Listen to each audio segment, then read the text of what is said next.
Hello, everybody. This is Dee Ford, as you all may know me as Dee Ford. Today I'm going to be talking about the effects of cell phone use on college populations. The questions that I posed before doing my observation were, within the university setting, how does cell phone use affect health and behavior, as well as how does this analysis compare to the data on health risk factors that affect the college community.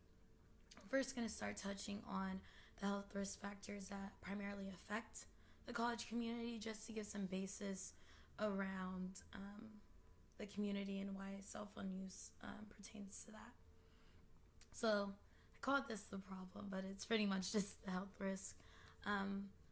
College students are at a higher risk of various diseases such as depression and anxiety and high blood pressure and other things. Got this information from the Center of Disease Control and Prevention. These diseases are in result to social pressures, behaviors, expectations, as well as self-efficacy. Social pressures being how other people are interacting, so throwing it with cell phone uses. If somebody's always on their phone and I'm sitting around them, of course I feel like I need to be on my phone then. Behaviors such as how much you engage, what networks you're engaged on, expectations. So some diseases are just caused by just expectations of people around them. That anxiety and the depression comes from, like, can you reach these expectations? Are you capable of doing what everyone else is around you? Back to social pressures, and even connecting with self-efficacy in regards to, am I capable of meeting this demand? Am I capable of performing in this manner? Let's see. So, to bring in some epi data, I looked at a study that was done at a Midwestern public university, and it included 536 undergrads. The investigator was visiting classrooms, which is a little bit different from what my observation was, which we'll get into later. But they looked at classrooms while measuring anxiety, GPA, and satisfaction of life with the connection of using your cell phone. So just to get an overall image of what's happening here, the more that somebody used their cell phone or used texting, the lower their GPA was, the higher their anxiety was, and their lower satisfaction with life was. And I think that speaks volumes into cell phone use. So knowing that our anxiety is going to increase the more that we use our phone, knowing that your satisfaction with life, because you're looking at somebody else's life most of the time, if you are on your phone, if you're using social media, and your GPA is going down because you're not focusing on your studies rather than focusing on what's on your phone. And of course, there's the argument of course, like, I have online classes or I need to do this online, but when you're really on your computer and your phone that much, are you really looking at stuff for school? Exactly. Just some background on cell phone use. So we're not new to cell phone or wireless communication. It's been around since the 1930s and World War II. We went from walkie-talkies to voice-only devices to car radios to handheld devices. Then we came into cell phones and we had games and ringtones. We started getting graphics and streaming that led to a variety and abundance of options that we can have using our phones. In 2015, there are more than 7 billion mobile cellular subscriptions worldwide, which was less than 1 billion in 2000.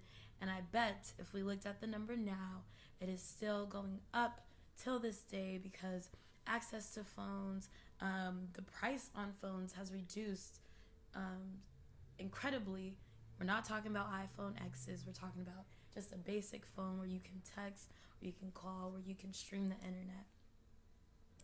Now we're going to talk about cell phone use. So these are some of the definitions that I got. Was people viewed it as a necessity of life, a social tool. It could be used for text messaging, talking and viewing pictures and videos, internet, emails, video games, music, various apps, such as your Starbucks app that's on your phone that you use to get points so you can get a free drink or free refills. Social networking, banking, video call directions. The amount of things that we can do on our cell phones is endless. Why do we even have computers, people? But another definition was a major source of connection with fellow beings, and people feel cut out from others without it. And I think that is huge, so I'm going to say it one more time.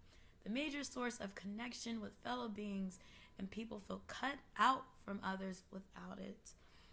That's primarily what I could focus on with my study, because I didn't do any kind of physiological data, because I wasn't able to really detect that with anyone. So I was really looking at how often somebody was using their phone, how they were using their phone, and social settings, etc. But we'll wait till we get to that. So cell phone use effects, just to talk about a little bit of the physiology of it, is that it has ionizing radiation.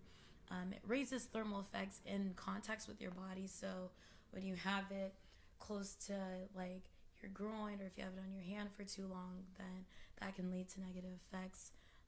If there is an effect of a mobile phone use at all, then the mechanism would be a tumor promotion or advancement rather than commencement.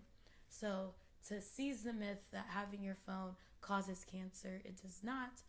But using a phone does help promote and advance tumors that are already there. So those rays just feed on to the tumor and make it grow, but it will not start a tumor. That's from what I got from the Kundi article. Other effects are headache, nausea, sleep disturbances, stress, anxiety, and memory loss.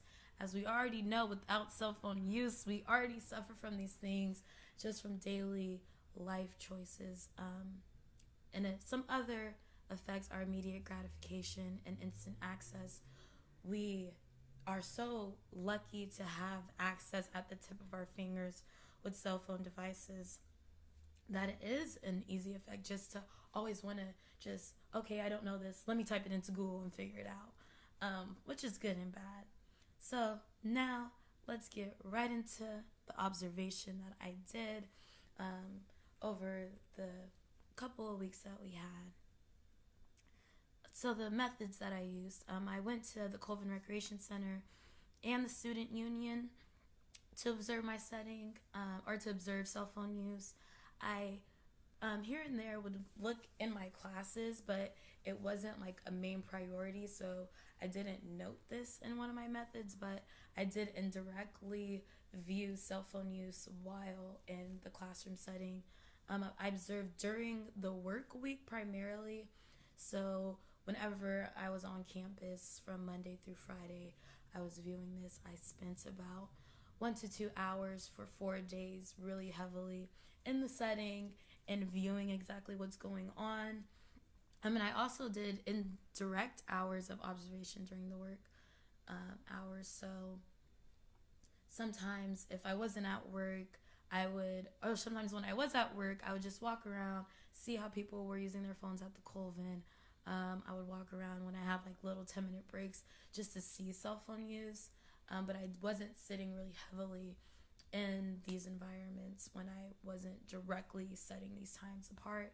And also for my method, only people that were in my environment were accounted for as well. Some limitations with my observation was I really only directly viewed in 2 settings, which was the Student Union and the Colvin. I was unable to detect what an individual was doing on their cell phone. I could guess by how they were holding their phone, if they were watching a video, if they were like moving their finger really rapidly to like scroll through Instagram or Facebook. I could tell if somebody was like moving all their fingers. I could tell they were typing, but I couldn't directly go up to somebody and be like, hey, so what you looking at? Are you on Facebook? You stalking people? Like, I was unable to do that. Time constraints as well, because I do I do have life too. So it's like I didn't sit in these areas for like a whole day. So I wasn't able to just sit there. And also with the Colvin, I was only able to view at times that it was open, as well as the Student Union. I only wanted to look during like heavy populated times. So those are the time constraints as well. And like I said before, I was unable to ask direct questions. So back to the epi data that I showed you guys earlier, I couldn't ask somebody about their anxiety levels. I didn't ask how satisfied they were with life. I couldn't ask what their GPA was. I couldn't ask how often they use their phone. So maybe that one day they were just really on their phone, outside of another day that they usually would be. So I was unable to ask direct questions just from observing these populations. So in my current observations from doing this whole study was that majority of college students do have a cell phone device, whether or not they were just on their computers. For the most part, their phone was right by them. At every chance I saw, even if somebody wasn't using it, a phone was in their hand, it was by their person. So majority of college students do have a cell phone device, which speaks volumes, because that just means that a lot of people do have easy access to information right then and there. Another observation was this absent presence. People were so heavily connected to their screens that they weren't paying attention to the people around them. They weren't paying attention if somebody walked right by them. They wouldn't look up if they felt something going on. They were just really connected to their screens, not paying attention whatsoever. Even in group settings, people would be sitting at a table together but on their phones. So it was this absent presence of like being together but not being mindfully engaged in their present area. And diminished face-to-face interaction. There was a numerous amount of people, especially at the union, that would just be on their phones sitting by themselves, that they weren't talking to anybody, and of course they could probably be texting someone right then and there, just getting all the information that they needed without having a face-to-face interaction. Also, another observation was that cell phone use was not as dominant in the Colvin Recreation Center in comparison to the student union. That's pretty self-explanatory, because at a recreation center, people are exercising, they're going about, they're moving. It's not just a sitting area as in comparison to the student union. People were eating, or they were studying, or they were just in an area to relax and sit down in between classes or work. So of course, a lot of people during their downtime were most likely in the student union, engaged on their phones, studying, watching a video somewhere or another, while at the recreation center, people are exercising. So if they were on their phones, maybe they were changing their music, they were texting somebody really quick. There was only a very, very small number of people that were very actively just sitting on a piece of machinery that were on their phone for 2 straight minutes. But it wasn't a common trait to have somebody just sitting on their phone at the recreation center. What the research shows and how it connects to some of the literature was that several studies have shown that smartphones can affect an individual's rational life, and that excessive use of the smartphone can lead to addiction and reduced capacity to enjoy leisure. And on the other hand, recent studies have shown that the smartphone has enabled employees to stay connected to work while being away from the office, and has increased flexibility and workers' ability to reconcile their work and non-work activities.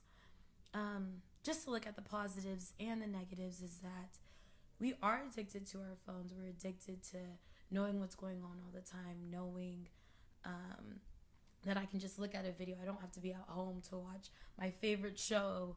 And it does reduce to enjoy leisure activity, like just sitting outside and embracing that whole atmosphere, instead of using your phone. Like when I was sitting outside at the student union and people were outside, they were on their phones. Some had computers, but for the most part just on their phones, talking to someone, texting, watching videos, besides just enjoying that leisure activity of enjoying your present current environment. But at the same time, it is really beneficial to have a cell phone. You can use your you can check your emails, you can update updates online, you can do numerous things while you're away from work. You can engage with people. If something wrong happened at work, you can send a quick email to be like, oh, hey, yeah, I did mess up on that. Can you fix this and put this sign up to let people know, kind of deal. So it is a great way to stay connected. Application. So I think cell phone use is a unique and foreshadowing perspective for health education professionals. We can adopt positive health behaviors, economic development, and educational activities. It is directly applicable to a future in social networking influence, and it's a continuous flow of education. Although most of the time cell phone use, smartphone use has such a negative implication about behavioral addiction, I think intervention programs need to be developed and implemented for vulnerable populations that do have cell phones to create more avenues to get good health behavior information. And two, this would create opportunities for expert professionals in their field to develop themselves and put positive ideas out there besides people that are just on social media, that are just influencers speaking on their influence, which is valid, but not having the research, not having the data, not having the full education and extent to speak on certain things. So I think health professionals should utilize the internet and social media a whole lot more to engage with the generation that is so heavily involved in using their phones. We can continuously learn from having this information so easily accessible.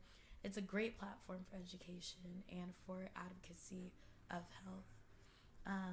That's all I have for you guys on cell phone use effects on college populations. Thank you all for watching. Have a great day.